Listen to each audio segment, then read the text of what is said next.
J P നമുക്ക് ആ വാക്കുകളിലേക്ക് കൂടി വരണം. ഉത്തരേന്ത്യയിൽ കോൺഗ്രസ് നേരിട്ട തിരിച്ചടിക്ക് കാരണം സംഘടനാപരമായിട്ടുള്ള ദൗർബല്യമാണെന്ന് കൂടിയാണ് ഇന്ത്യൻ എക്സ്പ്രസിന് സതീശൻ നൽകിയ അഭിമുഖത്തിന്റെ പൊരുൾ. Hello guys, welcome back to my YouTube channel. നമ്മുടെ മുഖ്യമന്ത്രി ശ്രീ വി ഡി സതീശനെ പറ്റി ഇപ്പോൾ മൊത്തത്തിലൊരു അലിഗേഷൻ ഉണ്ട്.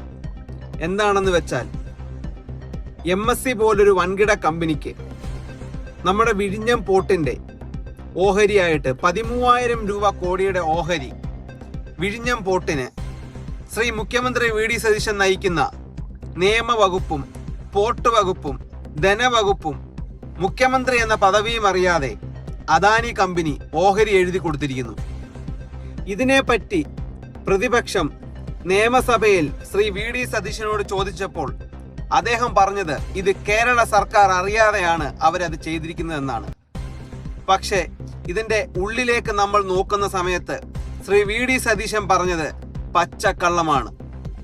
അതിന്റെ കാരണമായിട്ട് ഒരു 3 റീസൺസ് ഞാനിവിടെ നിങ്ങളുമായിട്ട് പങ്കുവെക്കാം. അതിന്റെ കാരണമായിട്ട് ഞാനിവിടെ പറയുന്ന ആദ്യത്തെ കാര്യം, Shri V D Satheesan election result വരുന്നതിന് ദിവസങ്ങൾക്ക് മുമ്പ് ഒരു മംഗലാപുരം യാത്ര നടത്തി. അതും ലക്ഷങ്ങൾ വിലയുള്ള ചാർട്ടേഡ് ഫ്ലൈറ്റിൽ.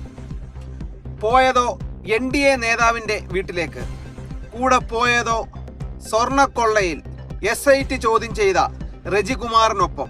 ഗൈസ്, അടുത്ത കാരണം ശ്രീ ദിവ്യ S അയ്യരുടെ സ്ഥലമാറ്റം, അതും വിഴിഞ്ഞം പോർട്ടിന്റെ MD സ്ഥാനത്ത് നിന്നും. ഈ അദാനി ഗ്രൂപ്പിന് ഈ ദിവ്യ S അയ്യർ എന്നും ഒരു തലവേദനയായിരുന്നു. കാരണം അവർക്ക് ഒരുപാട് നോട്ടീസും അവരെ എന്നും ചോദ്യം ചെയ്തുകൊണ്ടിരിക്കുന്ന ഒരു ഓഫീസറായിരുന്നു അവർ. സത്യസന്ധമായി ജോലി ചെയ്യുന്ന ഒരു ഓഫീസറെ എന്തിന് സ്ഥലം മാറ്റി? ചിലപ്പോൾ അവിടുത്തെ ഡീലും കാര്യങ്ങളും ഒക്കെ പുറം ലോകം അറിയുമെന്ന് പേടിച്ചിട്ട് തന്നെ ആയിരിക്കും ഇങ്ങനെ ഒരു സ്ഥലമാറ്റം, അല്ലേ? അടുത്ത റീസൺ, പോർട്ട് വകുപ്പും ധനവകുപ്പും നിയമവകുപ്പും ശ്രീ വി ഡി സതീശന്റെ കയ്യിൽ. ഈ 3 വകുപ്പും എങ്ങനൊരു മുഖ്യമന്ത്രി ഒരുമിച്ച് കൈകാര്യം ചെയ്യുന്നു?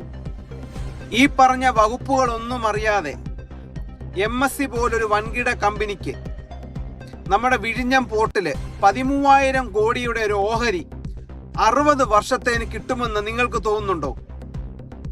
ഇപ്പൊ ഇവിടെ ഈ പറഞ്ഞ 3 റീസൺസിനും 3 ക്വസ്റ്റ്യനും ശ്രീ മുഖ്യമന്ത്രി വി ഡി സതീശൻ ഇതുവരെ പ്രതികരിച്ചിട്ടില്ല.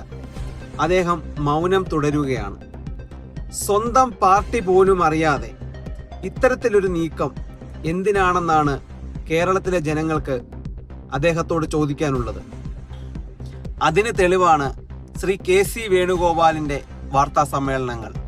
ചിലപ്പോൾ ഇതൊക്കെ ഒരു ഉദ്ദിഷ്ട കാര്യത്തിന്റെ ഉപകാര സ്മരണ ആയിരിക്കാം, അല്ലേ?